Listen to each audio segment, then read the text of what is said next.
ಹೃದಯವಂತ ಕನ್ನಡಿಗರಿಗೆ 7 ಕೋಟಿ ನಮಸ್ಕಾರಗಳು. ನಾನು ಇಂದಿನ ವಿಡಿಯೋದಲ್ಲಿ ಉತ್ತರ ಪ್ರದೇಶದ ಮಥುರಾ ಮತ್ತು ಆಗ್ರಾದ ತಾಜ್ ಮಹಲನ್ನು ತೋರಿಸಲು ಹೋಗ್ತಾ ಇದ್ದೀನಿ. ಈಗ ನೀವು ನನ್ನ ವಿಡಿಯೋವನ್ನು ಸ್ಕಿಪ್ ಮಾಡದೆ ನೋಡಿರಿ. ಇದು ನೋಡ್ತಾ ಇರೋದು ಮಥುರಾ ಉತ್ತರ ಪ್ರದೇಶದಲ್ಲಿದೆ. ದೆಹಲಿಯಿಂದ 150 ಕಿಲೋಮೀಟ್ರ್ ದೂರದ. ಇಲ್ಲಿಗೆ ಬಂದು ಇಲ್ಲಿ ಬೋಟ್ನ್ಯಾಗ ಹೋಗ್ತಾ ಇದ್ದೀನಿ. ಅಂದರೆ ಯಮುನಾ ನದಿ ದಂಡಿದು. ಯಮುನಾ ನದಿ ದಂಡಿಗೆ ಇದೆ. ಇಲ್ಲಿ ಪುರಾತನವಾದ ನಗರ ಇದು.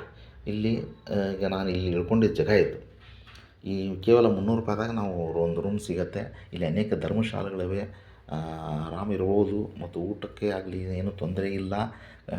ಇಲ್ಲಿ ದ್ವಾರಕಾಧೀಶ್ ಅಂತೇಳಿ ಅಂತಂದ್ರೆ ಇದು ಕೃಷ್ಣ ಹುಟ್ಟಿದ ಸ್ಥಳ.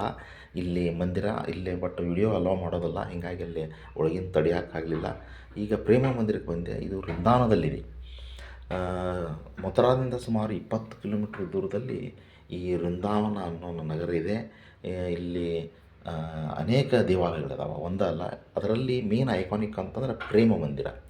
ಕೃಪಾಲ ಮಹಾರಾಜರು ಎಂಬವರು ಇಲ್ಲಿ 2012ರಲ್ಲಿ ಈ ದೇವಾಲಯವನ್ನು ಕಟ್ಟಿದರು. ಇದು ಇಟಾಲಿಯನ್ ಮಾರ್ಬಲ್ನಿಂದ ಕಟ್ಟಿದ್ದಾರೆ. ಭಾಳ ಪ್ರಾಂಗಣ ವಿಶಾಲವಾಗಿದೆ, ನೋಡಲು ಅತ್ಯದ್ಭುತವಾಗಿದೆ. ಇದು ತಾಜ್ ಮಹಲ್ ಆಗ್ರಾದಲ್ಲಿರೋ ತಾಜ್ ಮಹಲ್ಗಿಂತ ಭಾಳ ಚೆನ್ನಾಗಿ ಕಟ್ಟಿದ್ದಾರೆ. ಅದೇ ಮಾರ್ಬಲ್ ಅದಕ್ಕೆ ಕಾಂಪೀಟ್ ಮಾಡಲಿಂಗೆ ಕಟ್ಟಿದ್ದಾರೆ, ಅದಕ್ಕಿಂತ ಚೆನ್ನಾಗಿದೆ. ಮತ್ತು ಇಲ್ಲಿ ಗಾರ್ಡನ್ ಭಾಳ ಹೈಟೆಕ್ ಅದ, ಭಾಳ ಸುವ್ಯವಸ್ಥಿತವಾಗಿ ಇದನ್ನು ನಿರ್ಮಿಸಿದ್ದಾರೆ. ಇಲ್ಲಿ ಗಾರ್ಡನ್ ನೋಡೋದು ಒಂದು ಅತ್ಯದ್ಭುತ, ಕಣ್ಣಿಗೆ ಹಬ್ಬ. ಇಲ್ಲಿ ಇನ್ನೊಂದು ವಿಶೇಷ ಅಂತಂದ್ರೆ ಇಲ್ಲಿ ಕೃಷ್ಣನ ಬಾಲಲೀಲೆಗಳನ್ನು ಮಾಡಿದ್ದಾರೆ. ರಾಧಾಕೃಷ್ಣವರ ರಾಸಲೀಲೆಗಳನ್ನಾಗಲಿ, ಅವ ಗೋವರ್ಧನಗಿರಿ ಎತ್ತಿದ್ದಾಗಲಿ, ಹಿಂಗೆ ಅನೇಕ ಗೋವುಗಳ ಜೊತೆ ಎದ್ದಿದ್ದಾಗಲಿ, ಹಿಂಗೆ ಬಾಲಲೀಲೆಗಳನ್ನು ಈ ಗೊಂಬೆಗಳ ಮೂಲಕವಾಗಿ ಇಟ್ಟು ಭಾಳ ಆಕರ್ಷಕವಾಗಿದೆ. ಹೀಗಾಗಿ ಇಲ್ಲಿ ಜನಗಳು ಬರ್ತಾರೆ. ಇದಕ್ಕೆ ಎಂಟ್ರೆನ್ಸ್ ಫೀ ಇಲ್ಲ, ಫ್ರೀ ಇದೆ. ಅದ್ಭುತವಾಗಿ ಇಲ್ಲಿ ಈ ಒಂದು ಸ್ಥಳವನ್ನು ನೋಡ್ಬೇಕಂತ ಭಾಳ ಆಸೆ ಇತ್ತು. ಇದನ್ನು ಬಂದಿದ್ದೀನಿ. ಮತ್ತು ಇಲ್ಲಿ ಯಾವುದಕ್ಕೂ ಕೊರತೆ ಇಲ್ಲ. ಇಲ್ಲಿ ಇರ್ಕೊಳ್ಳಿಕ್ಕಾಗಲಿ ಮತ್ತು ಊಟದ ವ್ಯವಸ್ಥೆ ಎಲ್ಲನೂ ಇದೆ. ಇಲ್ಲಿ ಮಥುರಾ ಪೇಡೆಗೆ ಪ್ರಸಿದ್ಧ. ಇಲ್ಲಿ ಹಾಲಿನ ಪ್ರಾಡಕ್ಟ್ಸ್ ಭಾಳ ಸಿಗ್ತಾವೆ ಮತ್ತು ರಬಡಿ ಅಂತ ಸಿಗುತ್ತೆ. ಪೇಡೆ ಭಾಳ ಫೇಮಸ್ಸು, ಮಥುರಾದ ಪೇಡೆ ಅಂತೇಳಿ. ಹೀಗಾಗಿ ಇಲ್ಲಿ ಅದ್ಭುತವಾಗಿ ನೀವು ನೋಡ್ಬೋದು. ಈ ದೇವಾಲಯ ನೋಡಿರಿ, ಮಾರ್ಬಲ್ಸ್ ಇದೆ, ಇಟಾಲಿಯನ್ ಮಾರ್ಬಲ್ಸ್ನಿಂದ ಭಾಳ ಸುಂದರವಾಗಿದೆ. ಇದಕ್ಕೆ 150 ಕೋಟಿ ರೂಪಾಯಿ ಖರ್ಚು ಮಾಡಿ ಇದನ್ನು ಮಾಡಿದ್ದಾರೆ. ಇದನ್ನು ನೋಡ್ಬೋದು. ಈ ವೃಂದಾವನ ಮಥುರಾ ನೋಡ್ಬೇಕಂತಂದ್ರೆ ಒಂದು ದಿನಕ್ಕೆ ಸಾಲೋದಿಲ್ಲ, 2-3 ದಿವಸ ಬೇಕಾಗ್ತದೆ ಈ ಒಂದು ನಗರವನ್ನು ನೋಡಲಿಕ್ಕೆ. ಇಲ್ಲಿ ಸುಮಾರು ಒಂದು 55 ಎಕರೆದಲ್ಲಿ ಇದು ಸ್ಥಾಪಿತವಾಗಿದೆ ಅಂತ ಹೇಳ್ಬೋದು. ಇಲ್ಲಿ ಅನೇಕ ದೇವಾಲಯಗಳಿವೆ. ಬಾಲ್ಕಿ ಬಿಹಾರಿ ಮತ್ತು ದ್ವಾರಕಾಧೀಶ ಜನ್ಮಸ್ಥಾನ, ಹಿಂಗೆ ಅನೇಕ ದೇವಾಲಯಗಳು. ಇಸ್ಕಾನ್ದವರು ಒಂದು ಟೆಂಪಲ್ ಮಾಡಿದ್ದಾರೆ. ಇಲ್ಲಿ ಫಾರಿನರ್ಸ್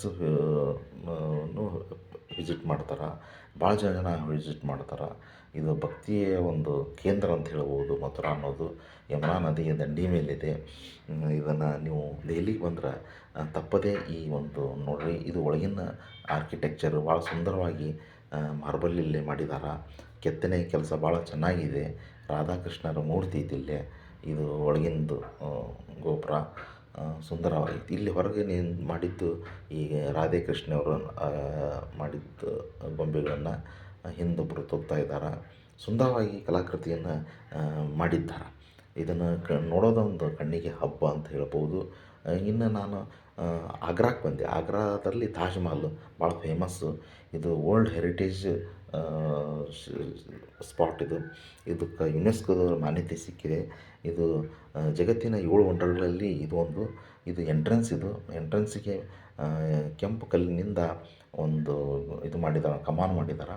ಅದರಿಂದ ಹೋಗ್ಬೇಕು. ಇದಕ್ಕೆ ಎಂಟ್ರೆನ್ಸ್ ಫೀ 50 ರೂಪಾಯಿ ಇದೆ ನೋಡಿ. ತಾಜ್ ಮಹಲ್ ವಿಶ್ವ ಪ್ರಸಿದ್ಧವಾದ ತಾಜ್ ಮಹಲ್.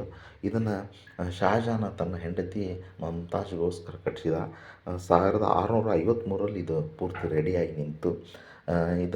ಇದರ ವಾಸ್ತುಶಿಲ್ಪಿ ಯಾರು ಅಂತಂದ್ರೆ ಉಸ್ತಾದ್ ಅಹ್ಮದ್ ಲಾಹೋರಿ ಅಂತೇಳಿ. ದೆಹಲಿಯಲ್ಲಿ ಇರುವ ರೆಡ್ ಫೋರ್ಟನ್ನು ಕಟ್ಟಿಸಿದವನು ಇವನ ಲಾಹೋರಿ. ಅದಕ್ಕೆ ಲಾಹೋರಿ ಗೇಟ್ ಅಂತಾರೆ. ಇದು ಸುಮಾರು ಒಂದು 20,000 ವರ್ಕರಿಂದ ಆಗೈತಿ. ಭಾಳ ವರ್ಷದಿಂದ ಕಟ್ಟಿದ್ದಾರೆ. ಇದನ್ನು ನೀವು ನೋಡಲೇಬೇಕು. ಇದು ಅಮರ ಪ್ರೇಮದ ಸಂಕೇತವಾಗಿ ನಿಂತಿದೆ. ನಾಲ್ಕು ಕಡೆಯೂ ಒಂದೇ ಟೈಪ್ ಸೇಮ್ ಅದ ಸ್ಟ್ರಕ್ಚರ್ ಬರ್ತೈತಿ. ಇಲ್ಲೇ 4 ಗೋಪುರಗಳದಾವ, ವಿಶಾಲವಾದ ಪ್ರಾಂಗಣ ಐತಿ. ಇಲ್ಲೇ ಫೋಟೋ ತೆಗೆಸ್ಕೋರು ಬೇಜಾನ್ ತೆಗೆಸ್ಕೊಂತಾರೆ ನೋಡ್ರಿ. 3 ಕಡೆಯೂ ಅವರು ಗೋಪುರ ಮಾಡಿದ್ದಾರೆ. ಅದು ರೆಡ್ ಕಲ್ಲಿಂದ ಮಾಡಿದ್ದಾರೆ, ಇದು ಮಾತ್ರ ಬಿಳಿ ಕಲ್ಲಿಂದ ಮಾಡಿದ್ದಾರೆ.